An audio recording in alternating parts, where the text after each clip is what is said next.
Si vous circulez souvent près de l'hôpital de Chicoutimi ou encore du Cégep, eh bien, sachez que vous n'en avez vraiment pas fini encore avec ces travaux de la STS. Il y a de nouveaux retards dans ce chantier qui, je vous le rappelle, vise à aménager un corridor d'éco-mobilité.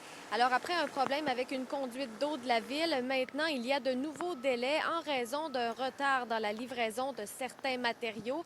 Résultat, les rues très achalandées Saint-Vallier et Jacques-Cartier demeurent maintenant fermées jusqu'à la mi-septembre et l'accès au centre-ville demeure très compliqué.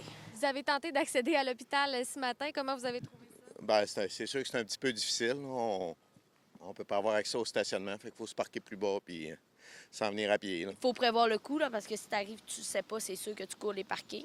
Pas facile de circuler dans le secteur. Non. Tout est formé partout. Vous faites bien. Un gars qui ne connaît pas la ville, il y a beaucoup de misère. Les travaux ont aussi des impacts sur les commerces dans le secteur. Cette pharmacie, par exemple, la clinique qui est située juste au-dessus, subit aussi des inconvénients. C'est pas l'idéal. Ça a été un été plutôt difficile, donc on s'attendait un petit peu à fin août à avoir terminé. Surtout l'accessibilité des patientes au stationnement. Ça a été plus compliqué un peu, même pour les employés également. On a eu les coupures d'eau qui ont été par deux fois là, plutôt majeures. On constate un autre problème avec ce chantier. Avec la fermeture de plusieurs tronçons, les automobilistes semblent s'impatienter. En 5 minutes seulement ici sur la rue Jacques-Cartier, on a vu au moins 5 automobilistes ne pas faire leur arrêt obligatoire. Ça serait vraiment dommage qu'il se produise un événement parce que les automobilistes ne respectent pas de la signalisation. On voit même des gens qui s'insèrent à même les travaux, qui viennent en conflit avec des travailleurs, des véhicules, malgré les désagréments que ça cause.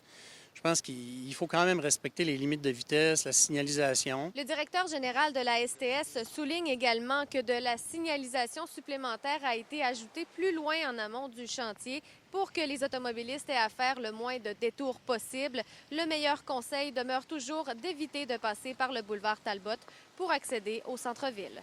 Andréana Rouge TVA Nouvelles, Saguenay.